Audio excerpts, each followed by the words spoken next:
இத பார்த்தாவது தமிழ்நாட்டில் இருக்கிற அந்த திமுக கவர்மெண்ட் கத்துக்கிட்டா நல்லா இருக்கும். ஆனா அவங்க கத்துக்க மாட்டாங்க. பரவாயில்ல, வரப்போற எலெக்ஷன்ல 100% கத்துக்குவாங்க. அத நம்ம மக்கள் பாத்துக்குவாங்க. ஏன்னா வேற ஒரு அரசியல் கட்சி நடத்துற நிகழ்ச்சியாகவே இருந்தாலும் அந்த நிகழ்ச்சிக்கு தன்னெழுச்சியா வர நம்ம மக்களுக்கு பாதுகாப்பு கொடுத்து பாரபட்சமே காட்டாம இந்த கவர்மெண்ட் நடந்துகிட்டு இருக்காங்க. அப்படிப்பட்ட இந்த புதுச்சேரி கவர்மெண்ட்டுக்கும் நம்ம புதுச்சேரி சிஎம் சார் அவர்களுக்கும் இந்த நேரத்தில் என்னுடைய மனப்பூர்வமான நன்றிகளை தெரிவிச்சுக்கிறேன். 1977ல புரட்சி தலைவர் எம்ஜிஆர் அவர்கள் தமிழ்நாட்டில் ஆட்சி அமைச்சாங்க. ஆனா அதுக்கு முன்னாடியே 1974லயே இங்க புதுச்சேரியில அவங்களோட ஆட்சி அமைஞ்சது. அதனாலதான் அப்பவே சொன்னாங்க, நமக்காக வந்தவர் எம்ஜிஆர், அவரை தமிழ்நாட்டில் மிஸ் பண்ணிடாதீங்கன்னு நமக்கு அலர்ட் பண்ணதே புதுச்சேரி தான். அப்படிப்பட்ட புதுச்சேரியை நம்மளால மறக்க முடியுமா? அது மட்டும் இல்ல, இங்க இருக்கிற மக்கள் தமிழ்நாடு மாதிரியே புதுச்சேரி மக்களும் என்ன கிட்டத்தட்ட ஒரு 30 வருஷமா என்ன தாங்கி பிடிச்சுக்கிட்டு இருக்கிறீங்க.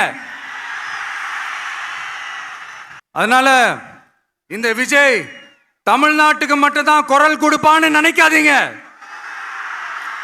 அப்படி பண்ணாத தவறு புதுச்சேரி மக்களுக்கும் சேர்த்து தான் குரல் கொடுப்பான். அது என்னுடைய கடமையும் கூட. அதனாலதான் இங்க நீங்க ஃபேஸ் பண்ற பிரச்சனைகளை பத்தி இன்னைக்கு நான் பேசுறதுக்காக வந்திருக்கிறேன். அது மட்டும் இல்ல, இந்த புதுச்சேரி கவர்மெண்ட்டை பத்தி நாம சொல்லியே ஆகணும். இது டெஃபினட்டா தமிழ்நாட்டில் இருக்கிற மாதிரி நம்ம திமுக கவர்மெண்ட் மாதிரி கிடையவே கிடையாது.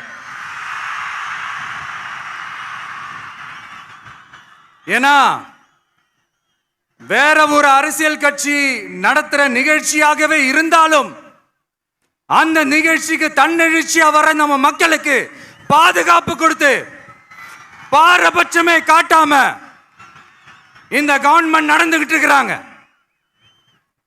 அப்படிப்பட்ட இந்த புதுச்சேரி கவர்மெண்ட்டுக்கும் நம்ம புதுச்சேரி சிஎம் சார் அவர்களுக்கும் இந்த நேரத்தில் என்னுடைய மனப்பூர்வமான நன்றிகளை தெரிவிச்சுக்கிறேன். இத பார்த்தாவது தமிழ்நாட்டில் இருக்கிற அந்த திமுக கவர்மெண்ட் கத்துக்கிட்டா நல்லா இருக்கும்.